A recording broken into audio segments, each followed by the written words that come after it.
Okay, so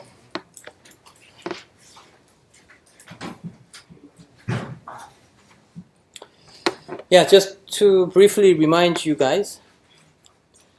So eigenvector and eigenvalue has to satisfy this guy, right? Ax equals lambda x. So although it looks quite simple, but this can be viewed in this form. So by considering the shape of the matrices and vectors, the left-hand side will have matrix A. Yeah, this matrix A, and then multiplied by the vector x, and then the right-hand side will have this scalar multiple with the lambda with the same vector x, right? So yeah, so it's basically changing the multiplication with the matrix A into much simpler form of scalar multiplication with the lambda. Okay, and this particular lambda and the particular vector x, those two are called eigenvalue and eigenvectors. So they are paired up to satisfy this equation, right? So that was the main or key equation to obtain this eigenvalue and eigenvector. And as I mentioned last time, we can have multiple different eigenvalue and vector pairs, right? So let's see. Below. So suppose matrix A has this guy, 1, 2, yeah, it's the same thing. And then we have to find out the vector x and the lambda, which is a scalar. And then suppose when lambda was 2 and vector x was 1, 0, minus 1, and then altogether by setting lambda as 2 and the vector x as 1, 0, minus 1, we found that we satisfy this guy. And then at the same time, it can also be satisfied when lambda was maybe minus 5 and x was 2, 1, 5, for example. In this case, it can also be satisfied. It can also satisfy this equation. Okay. So here in this case, we can call that as x1, right, to denote this vector, and lambda 1, which is associated eigenvalue, and then another pair of lambda 2 and x2 can satisfy this guy, right? So starting from the same matrix, same matrix A, we can find multiple eigenvalues and eigenvectors. Okay, and then it had a little bit of meanings. Okay, so yeah, let's go through the slides and then discuss what we learned last time in more detail. So here in this case, in order to compute this, or in order to obtain this eigenvalue and eigenvector, so which one is the first to compute? So which one has to be computed first between eigenvalue and eigenvector? So let me ask you to obtain or compute this eigenvalue and eigenvectors, and then which one should you compute? Eigenvalue or eigenvector? Which one comes first between these two?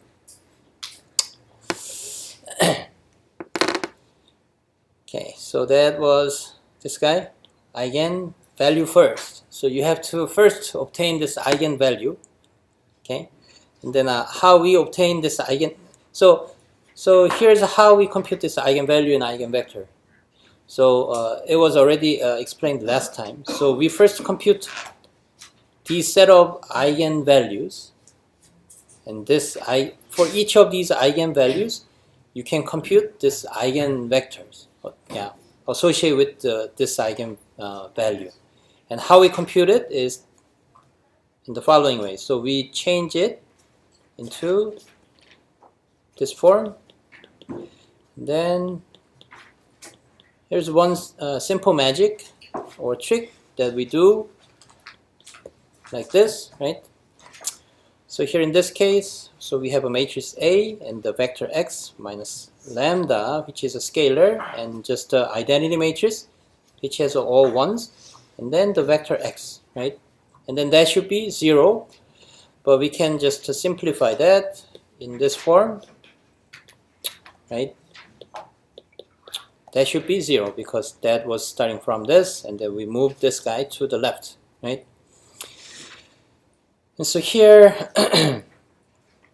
so by setting this guy as B, and then we can view that as this homogeneous linear system where we have new matrix B, right? And that is this guy, A minus lambda I, and then B is the same as this guy, A minus lambda I, and then we have to solve this homogeneous linear system.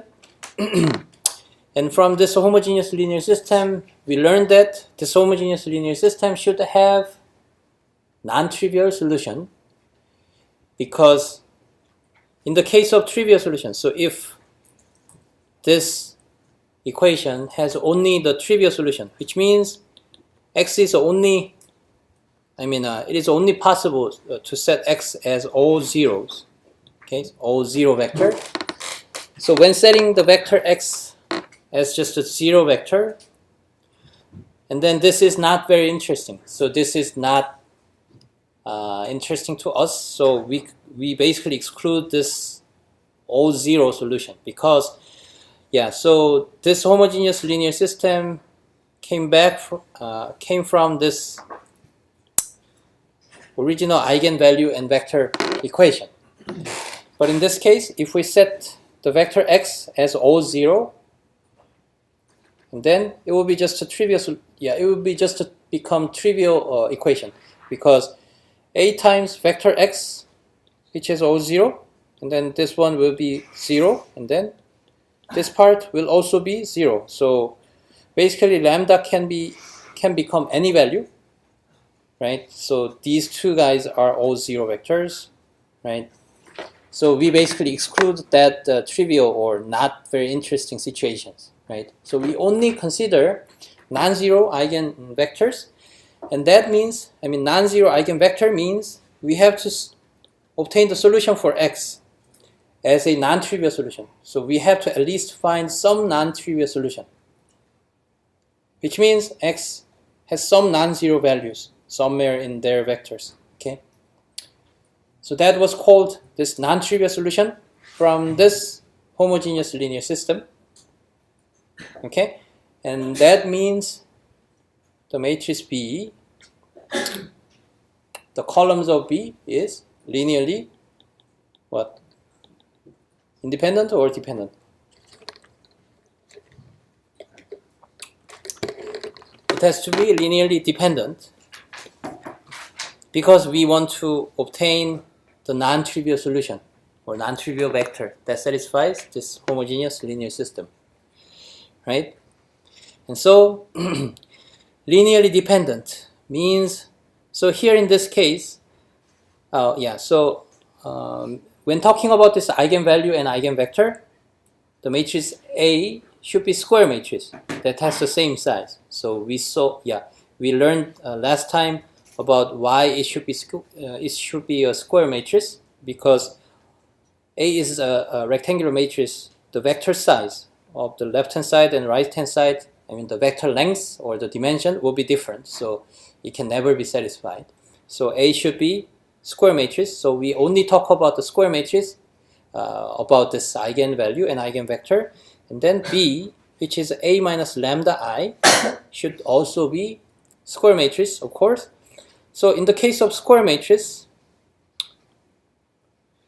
that has like a 4 by 4, for example, and if this matrix has a linearly dependent column, and then it means it was the same as this matrix B is non-invertible, right?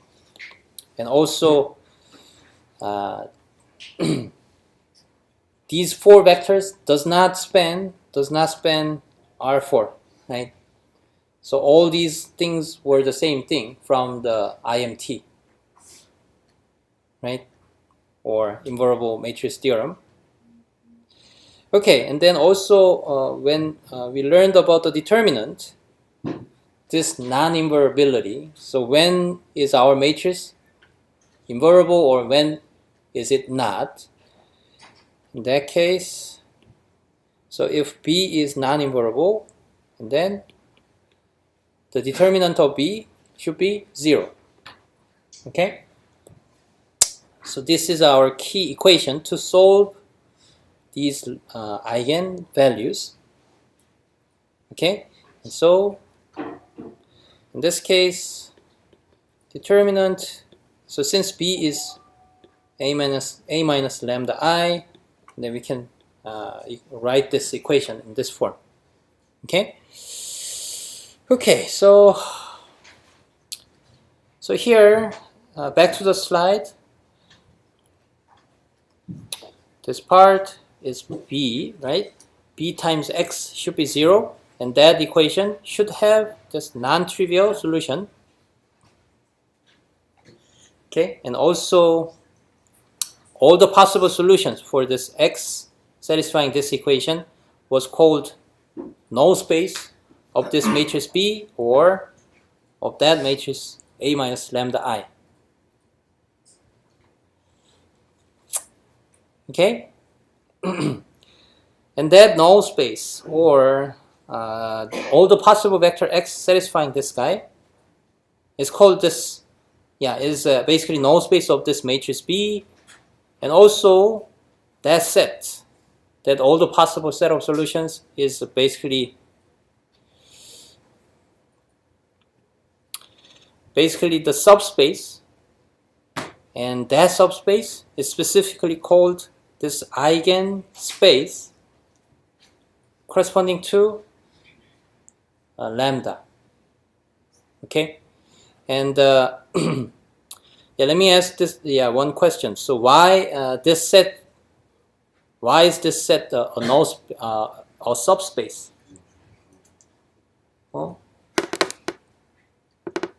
그래? 네. 오케이. 언제부터 이랬어요? 방금? 10초 전. 10초? 네. 아, 그래요? 오케이. Okay,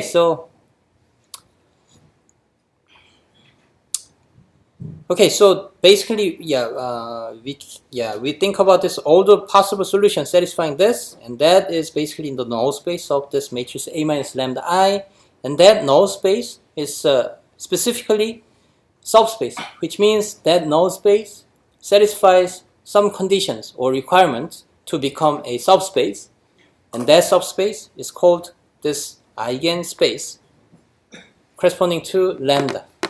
Okay, so if lambda was 3, and then you can find this eigenvector, and also basically the span of these eigenvectors are called this eigenspace. But one thing that I wanted to ask you guys was why is this set a subspace? So which means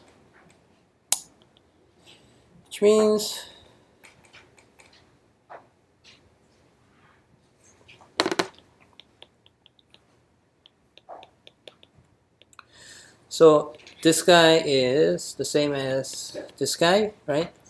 So all the possible set of X that satisfies this was called our null space. And why is null space a subspace?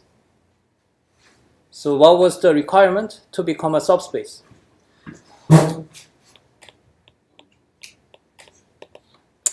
So what was the condition or the two requirements of the subspace? The first condition was the vector 0 should be contained. And the second condition was, so you pick up two vectors, two different vectors. It could be even the same vectors. So you basically pick up the two vectors from your subspace that are already or that are known to be your subspace, and then you basically linearly combine these two vectors, and that linear combination vector should also be in your subspace, in your space, right?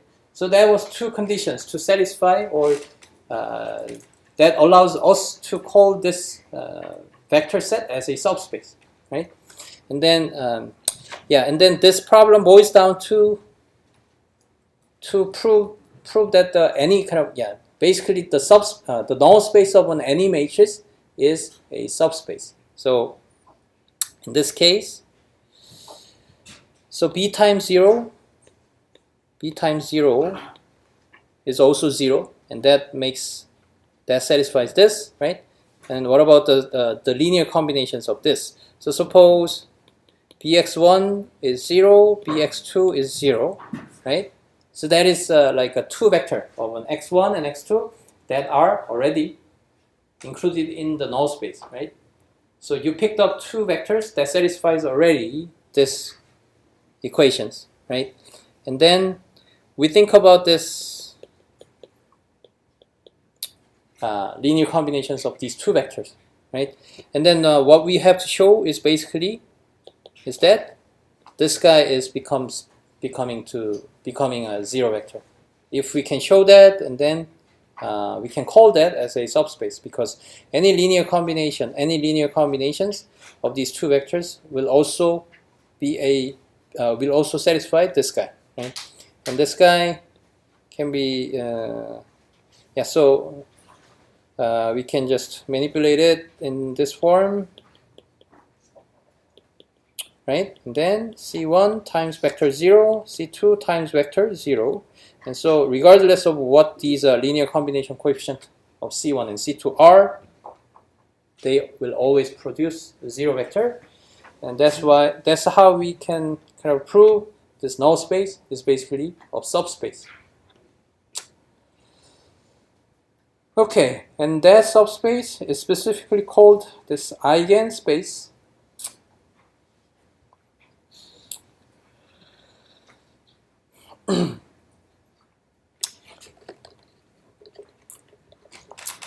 Okay, so let's look at these example. So in the example 1, show that 7 is eigenvalue of a matrix. So it means A minus lambda I.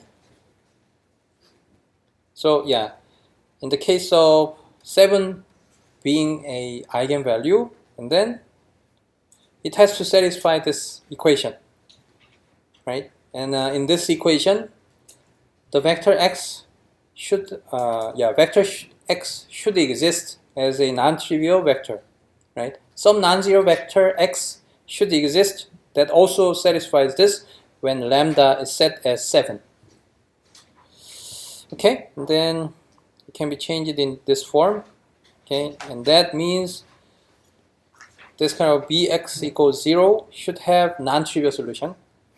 So yeah, so this and this, and then we obtain this as b, right? So we basically subtract the 7 from the diagonal entries from your matrix.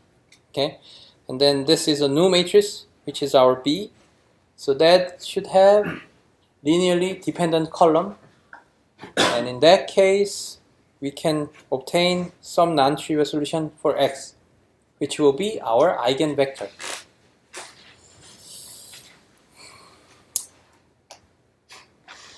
Okay, and then the rest process will be kind of familiar familiar steps to you. So we set this matrix B, and then set this guy as 0, because we are handling this homogeneous linear system where the vector B is set as 0. Okay, and then we perform the row reduction, and then we obtain this reduced echelon form, and then we obtain the parametric vector form, right? So this is an x1 and minus x2 equals 0, and then this one has no effect. So x1 becomes x2, and then in the case of parametric vector form, x1, x2 becomes 1 comma 1 times x1, right? So that way your eigenvector can be any vector that is spanned by this basis vector. So your eigenvector can be 1, 1 or 2, 2 or -1, -1, because all these are satisfying this equation, right?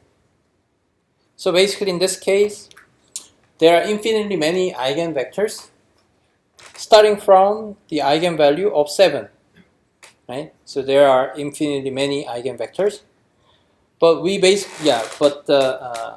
so when you learned or when you studied about this subspace W and its orthogonal complement W perpendicular, so we thought about these two subspaces and their relationships in terms of their basis, right? In terms of their basis vector. So we also consider in this eigenvectors, we only consider the basis vectors. Okay, so in this case, what is the dimension of this subspace spanned by this single vector? And that will be basically forming a line, right? And the direction of that line is 1, 1. Okay, so in this case, subspace has only one dimension because the number of basis vector is only 1, right? So it is basically spanned by only a single vector. So when considering the dimension of this subspace, then that will be 1, and that one vector that specifies this direction can be shown as this guy, right? So yeah, we consider only this guy as a kind of basis vector. Okay, so we consider only one basis vector. Okay, so at least back to this equation, back to this example, where we have to show the 7 is an eigenvalue. Because we can find some non-trivial vector x that satisfies this, we finish it proving this scalar 7 is eigenvalue of A. Okay.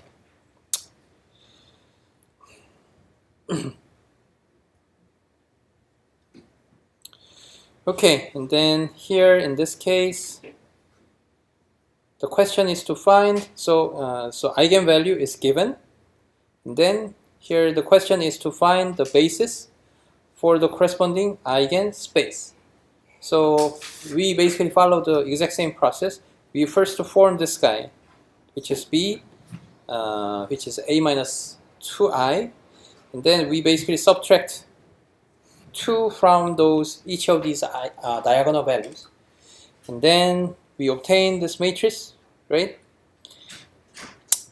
And then we form this homogeneous linear system of Bx equals 0. So this part is B,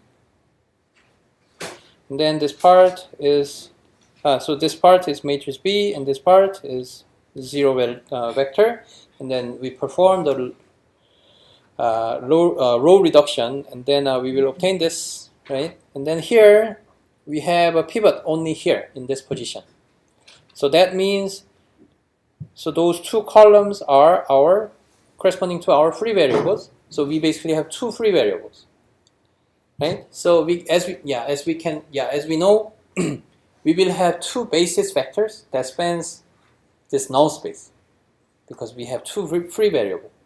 So each free variable will form or will give different directions or basis vector that will increase the span space of our subspace.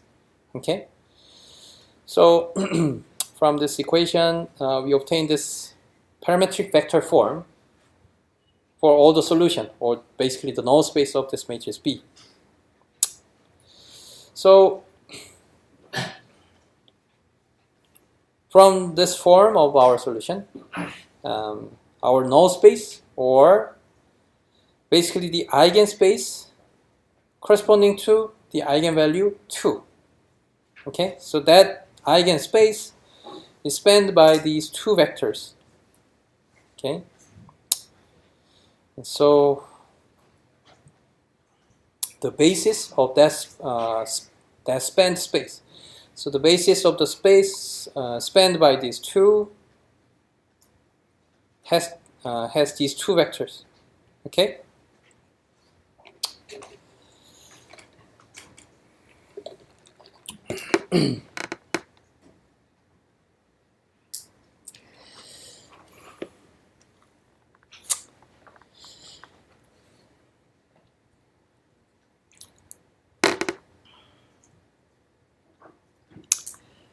Okay, and then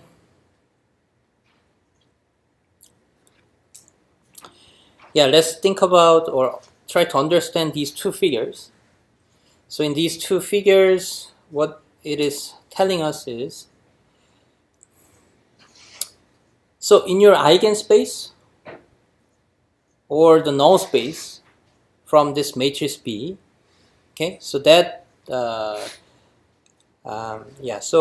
suppose we started from this lambda being 2, and then suppose it had these two basis vectors, and then that will form this basically this plane, right, that is spanned by these two vectors. And then you can pick up any vectors. So I just randomly picked up these four vectors belonging to the subspace. And then let's consider AX. Okay, so which is just a multiplication of your randomly chosen vector X. Okay, and then let's see how this vector is transformed. So in this case, if we pick up this vector X from this your eigen space, and then how can we change this one in a simpler form? So by the definition, it will become 2 times X. And that means, as I mentioned, as we discussed last time, this effect of changing. So basically, the multiplication with the matrix A will change both of your direction and the magnitude, or basically the length of the vectors. I mean the direction and the length of the vectors at the same time from given a vector X, right?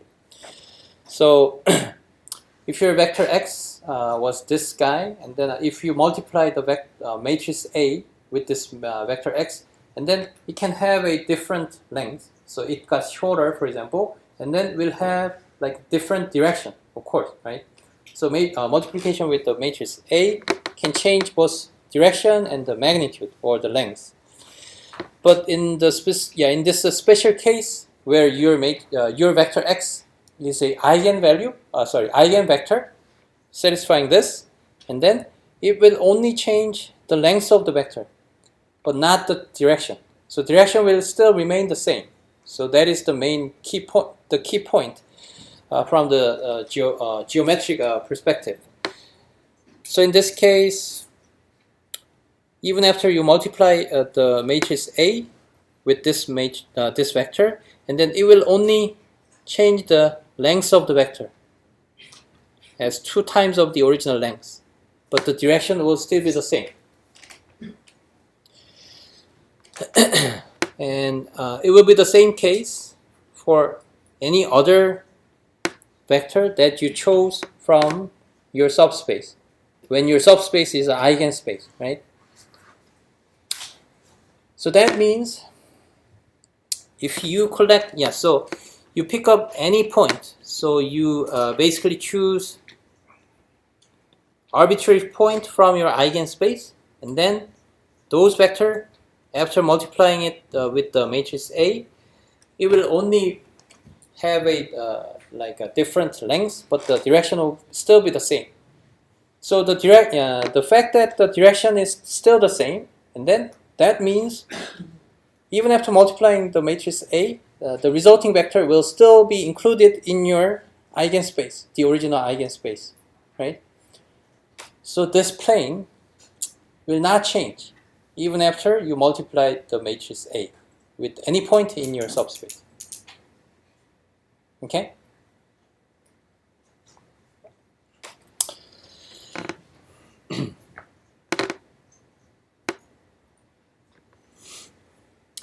Okay, and then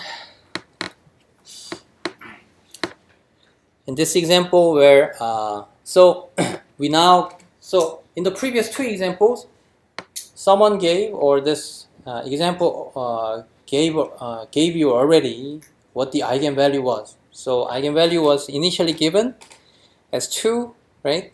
And in the previous case, it was given as just 7.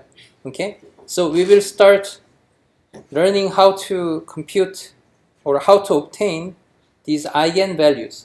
Okay, so we start from this simple triangular matrix. Okay, so in this specific example, we have this triangular structure of our matrix, and then we all have zeros in the lower triangular part. Okay, and then we don't know yet what this lambda is, but we can compute this. Yeah, we can represent this a minus lambda I in this form. So along these diagonal entries, so we just subtract these lambdas, right? And that is our matrix B, which is a minus lambda I. And that should have the trivial solution, right? And then that means, that should have non-trivial solution. And that it means this part should be non-invariable. And that means determinant of a minus lambda I should be 0, right? So we know from here, in this specific case, the determinant of B is just a product of these diagonal entries. So A11 minus lambda, A22 minus lambda, and A33 minus lambda. Okay, so in order to make them as 0, so that the matrix B is non-invariable, lambda can be A11 or A22 or A33. So we basically found out the eigenvalues as being the same as this A11, 22, 33, which are just the original diagonal entries of your matrix. Okay, and then theorem 2 is one interesting theorem that you should pay attention to. So here's the setting. So you are given these eigenvalues from lambda 1 through lambda r. So, and then once you know each of these lambdas, and then you can obtain these eigenvectors, right?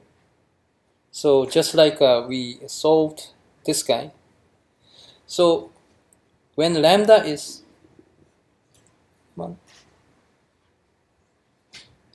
so when lambda is 2, and then we obtained its associated or corresponding eigenvectors in this form, right? So those, any vectors belonging to this subspace was your eigenvector. Okay, so that way, suppose you have lambdas as, for example, 2, 5, minus 1, and 4. So somehow you obtained the list of these eigenvalues, different eigenvalues. Okay, and then each of these eigenvalues, you will obtain some eigenvectors, right? By forming this Bx equals 0. So this guy will give corresponding eigenvectors, and this guy will also give another set of eigenvectors, right? And among those eigenvectors, let's call one of these eigenvectors as V1. And from those eigenvectors, set of all the possible eigenvectors, starting from lambda being 5, let's call that as V2. Okay, so that is the setup that this theorem is talking about. So lambda 1, and then one of these eigenvectors is a V1. Lambda 2 will have another eigenvector, V2, and so on. So altogether, we have r different number of eigenvalues and eigenvectors. Okay, so in this case, the condition here is that all these eigenvalues are distinct ones. So basically, these eigenvalues are just the different numbers, so they cannot be repeated. So it's a it's a really easy setup, or straightforward setup. So 2, 5, 1, minus 1, and instead of 4, if it was 2, and then this setting is not satisfying this guy because they are not distinct, or they are repeated, right? So we basically talk about all the different eigenvalues, okay? So all these values are different from each other. So that is the setting, okay? So in these settings, where those eigenvalues are different, then those eigenvectors will be all linearly independent, which means, so this was called eigenspace, starting from the eigenvalue 2, and this one was called another eigenspace, starting from different eigenvalues, right? So if you start from different eigenvalues, so for example 2 and 5, and then it will give your eigenspace, and this one will give another eigenspace. They are always linearly independent, so they have no overlaps. So it's like orthogonal perpendicular thing. I mean orthogonal complement thing. So between these two eigenspaces, starting from different eigenvalues, they do not overlap in terms of their basis, forming each of these subspaces. Okay, so which means you pick up any vector v1 and any vector v2, they are always linearly independent. Okay, so it is not possible that they are linearly dependent. Okay, so that way, those two different eigenspaces will have no overlaps.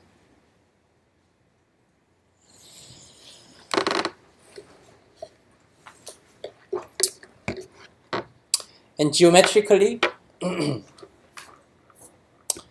so let's see. Yeah, geometrically, suppose your eigenspace was something like this.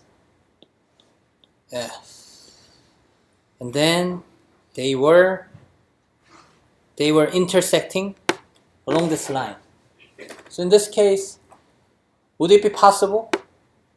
So this one was eigenspace with the lambda being 2, and this guy is eigenspace where the lambda is set as 5. So basically, they are generated from two different eigenvalues, and then these two are their eigenspaces, which means all the possible eigenvectors corresponding to lambda being 5 or lambda being 2. And then in terms of the overlaps, would this be possible? So in this case, from the theorem that we just saw, they are saying any two vectors. I mean, you pick up any vectors from subspace 1, and the second vector, any second vector from subspace 2, they should always be linearly independent. But in this case,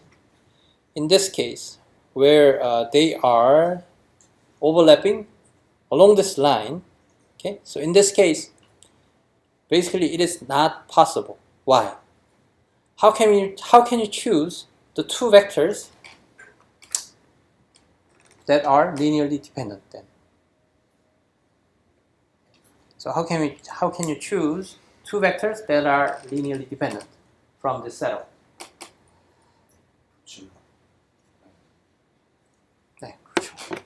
Okay, so it's obvious. So suppose the origin was here.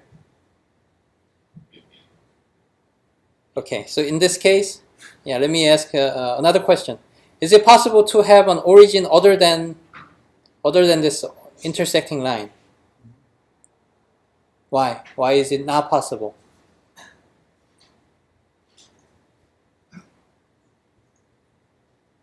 Why should origin be included in this line? Yeah, right. So the answer is this eigenspace. is basically a subspace. Subspace means they should always pass through the origin, right? So those two eigenspaces are subspaces, and each of them should pass through the origin. So in terms of this intersection or overlapping regions, the origin should always be included, right? So it is not possible to have an origin other than this overlapping region. So suppose this guy is our origin here, okay? And then if we choose one vector from here, and then so this vector is coming from subspace 1, and then for example another vector as this one coming from the subspace 2, and then they become linearly dependent, right? So this is not possible. And then when should this intersection between these two subspaces be? So how should this intersection be? So it is the only possible case. The only possible case is that those two subspaces should only meet or intersect at the origin or 0, right? So if they are overlapping along the line, and then this one will create this contradictory situation, right? So that means they only overlap with the origin, right? So that is the geometric meaning or interpretation of this guy, saying this linearly independent eigenspaces. Okay. Okay, so let's prove this theorem. So proof is it's not that difficult, but at the same time it's not that easy. So it requires a little bit of a clever trick, smart trick. Okay, so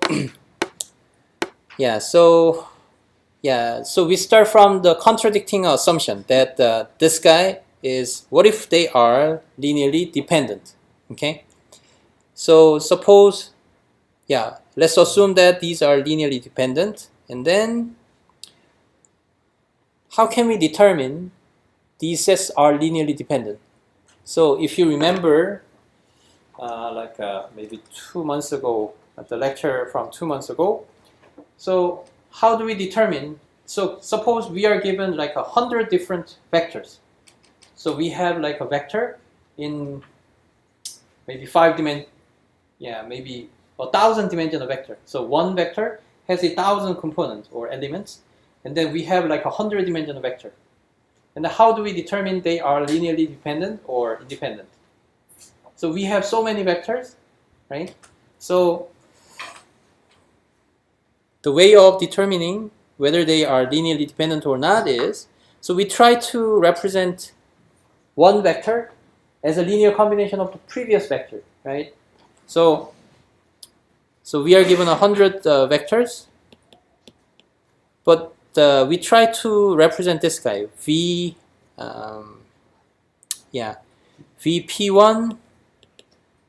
being a linear combination of the previous vectors, C2, V2, CP, VP. And then we try to represent these linear combinations using the previous vector for the new vector. So we perform this guy one by one, okay? And then if we find at least one case that makes this representation possible, and then that's done. And we can conclude that these set of 100 vectors are linearly dependent, right? So suppose like P plus 1, so P was, for example, 37. Okay, we started from P being 2 and 3 and 4 and so on. So which means we try to represent this guy, C1 and V1, right?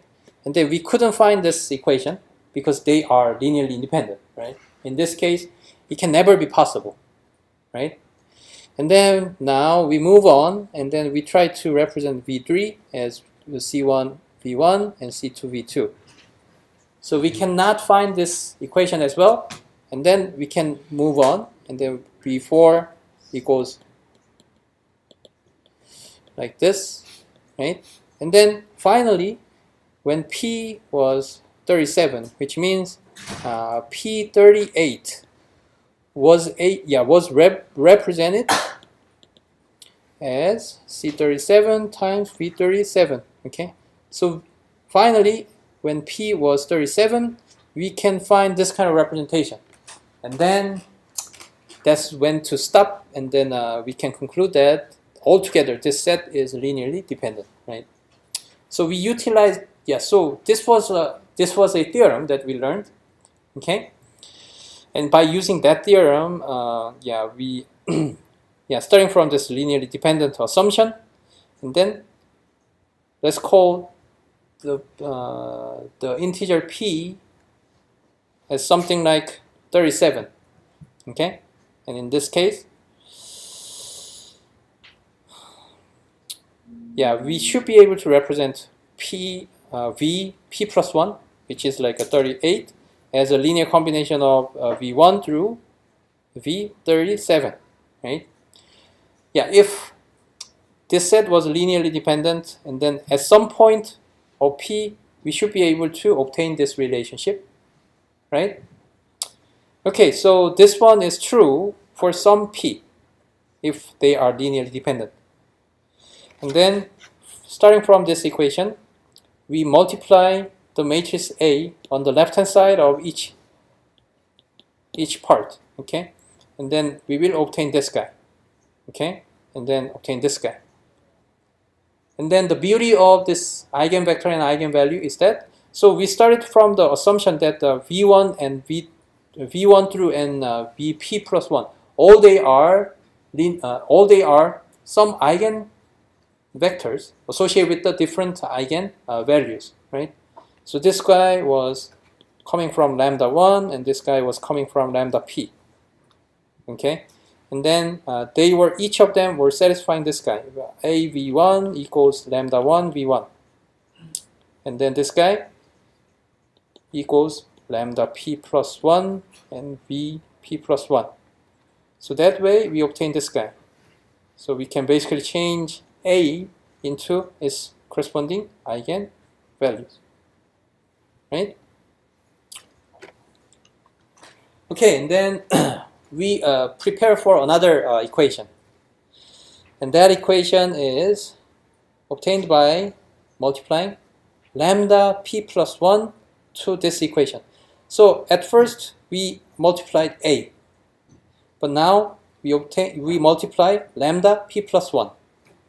And then in that case, so let me write that equation here, C1 and lambda p plus 1 V1, because we are multiplying lambda p plus 1 in both of the left and right hand side.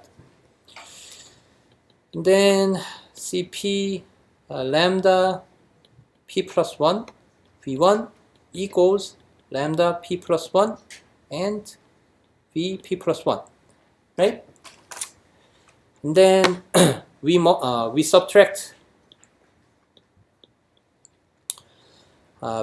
2 from 1, which means the equation 1 minus equation 2, and that will lead us to this equation, right? Okay, so we obtained this relationship, and then the right hand side will become 0, because either multiplying A or multiplying lambda p plus 1, they will be the same, right? So the right hand side will become 0 vector, but left hand side is this form. But here, from our assumption, each of these lambdas will be different from each other, right? So lambda 1 minus lambda p plus 1 and lambda p minus lambda p plus 1, all of these will be non-zero, right? So they will be all non-zero. Okay, and then from here, in order to satisfy this equation, it's a 0 vector, and then this part, each of these parts will be non-zero, because they are all different eigenvalues. And then these vectors will also be non-zero vectors or non-trivial eigenvectors. And then it means each of these C1 and C2 and so on, they should all be zeros.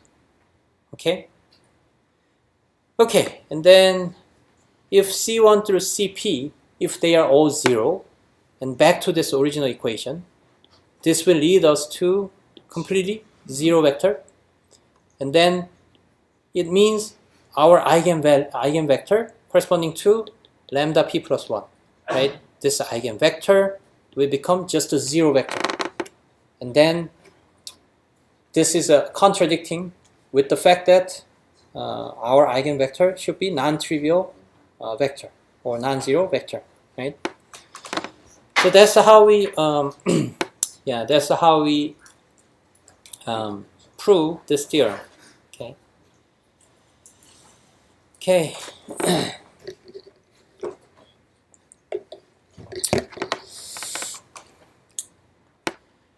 And then, probably the last part of this chapter. So this is about this recursive description of the sequence. Yeah, so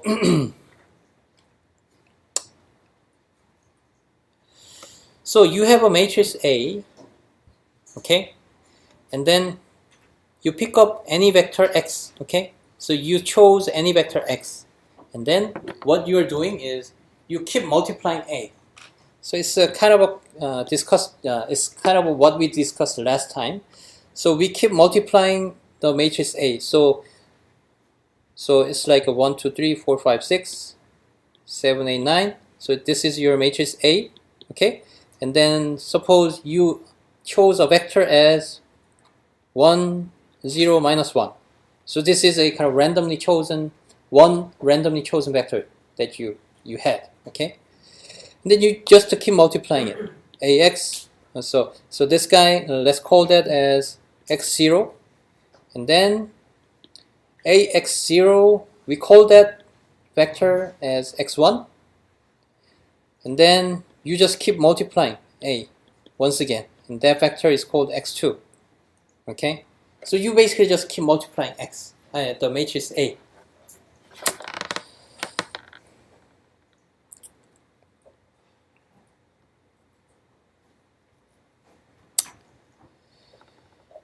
Okay, and then after you perform this, like with an infinite times.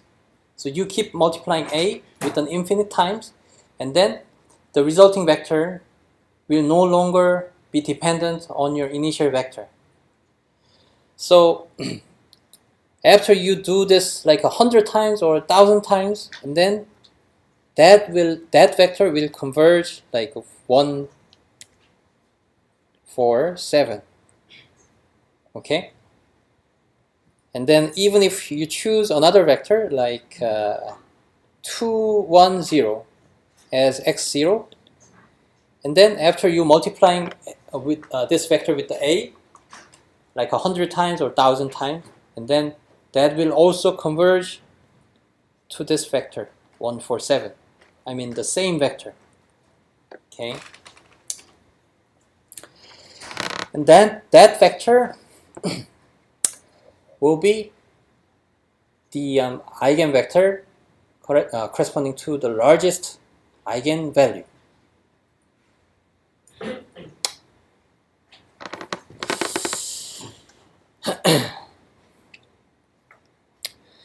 Let's try to understand why. And this is what we discussed last time. Let's see.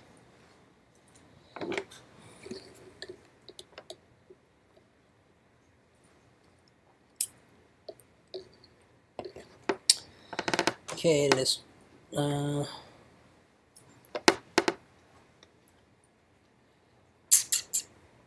okay, so if you guys remember this thing, so in this case, so in this example, we consider the kind of coordinates. So so given any random vector, so you are given any random vector, and then you try to represent that random vector as a linear combination using the eigenvectors that your matrix A has. Okay, so that was like a coordinate vector with respect to some kind of to a particular basis, right? So that was what we discussed last time. Okay, so this guy is your random vector, like a 1, 0, minus 1. Okay, and then you are given two eigenvectors, v1 and v2, and then somehow, so you can, let's assume that you obtained this linear combination of your initial vector in terms of this eigenvectors. Okay, and suppose that linear combination coefficient was 3 and 5, and then if you multiply A, and then this guy and this guy will change to the scalar multiple with the corresponding eigenvalues, right? And that, suppose that eigenvalue was 2 and 3, and then you learn that this one will have this this result, and if you multiply A once again, and then it will be working as this power of this base of 2 and 3, which are our eigenvalues, right? So altogether, if you multiply A with 100 times, and then it will have this guy, okay? And then in this case, so which term dominates for this overall representation? So compared to the second term, compared to the first term, second term will dominate because this base value is larger than this, and so 2 to the power of 100 will be much smaller than 3 to the power of 100. Okay, so it will be approximately the same as 5 times 3 to the power of 100 times v2. Okay, so it will have the magnitude or the length, which is really large. But in terms of the direction in this case, the direction was like this kind of parallelogram. So v1 and v2, and then v1 times 3, and then v2 times 5, and then the direction was something like this, which is a kind of balanced combinations of v1 and v2. But if you keep multiplying A, and then this vector, if we only consider the direction of this vector, and that direction will be closer to this direction, v1, right? So this is one really easy and simple but really effective and useful way to obtain the eigenvector. So so previously we learned, so I described, so in terms of how we compute the eigenvalue and eigenvector. So I described in the following way. So we first compute eigenvalues, and then each eigenvalues we obtain its corresponding eigenvectors by solving bx equals 0. But in this case, it's giving a completely new way of computing eigenvectors, but not eigenvalues, right? You just, you pick up any random vector x, and then you keep multiplying A, and then the resulting vector will give you the eigenvector that is associated or that is corresponding to the largest eigenvalue. So that way, even without computing any eigenvalues, you can just simply compute eigenvectors, okay? And then once you find this eigenvector, okay, and then the rest of them, so eigenvalue and eigenvector, we have two things to compute. And then once you compute one thing, and then computing the other thing is really easy, because you can just build up this equation, right? So here, suppose your eigenvector was shown to be 1, 2, 4, and then you just simply plug in with this guy, 1, 2, 4. And then lambda can be easily computed by just solving this equation. So that way, we can obtain the eigenvector first, and then compute this eigenvalue, and that eigenvalue will be your largest eigenvalue that your matrix A has.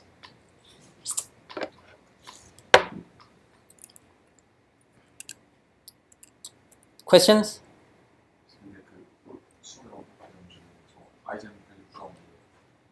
네. 벡터 매트릭스 영상 횟수 많이 그냥 스카라 영상 한다고 그런 식으로 하죠. 네. 그러면 어차피 저 아이언 밸류 구하는 것도 또 연산이 있을 텐데 아이겐 밸류 구하는 거요. 네. 그러면 무슨 의미가 있나요? 잠깐만요. 질문 이해 못했어요. 벡터 영상, 매트릭스 연산을 하는데 그 연산 횟수가 많잖아요. 네. 그래서 아이언 밸류 구해서는 한 번만 하면 되는데 그래서 그냥 스카라 네. 저거를 또 구하는 게 연산해야 돼요. 그러니까 매트릭스 멀티플리케이션을 간단하게 만들어주는 게 아이겐 밸류의 어떤 장점이었는데 매트릭스 A를 그냥 연속적으로 곱하는 거는 이거는 굉장히 비싼 컴퓨테이션 아니냐? 그리고 그거를 굳이 해야 되는 이유가 있냐? 아니요? 그게 답변인 것 같아요. 네? 그게 답변인 것 같아요. 그러니까 A를 계속 하는 거잖아요. 남다르죠. 람다, 네, 그렇죠. 람다를 곱하는 게 더 빨라요. 근데 중요한 거는 여기서 문제는 램다나 아이겐 벡터나 아이겐 밸류나 구할 수 없는 게 문제예요, 지금. 그죠? 그러니까 그거를 지금 구할 수가 없고 그 둘 중에 하나라도 하여튼 가능한 애들부터 구해야지 되는데 근데 중요한 거는 이게 지금 이 매트릭스 A를 계속적으로 곱하는 방법이 그때 얘기했던 구글의 페이지 랭크라는 알고리즘. 그러니까 어떤 웹페이지가 가장 좀 우리가 믿을 만한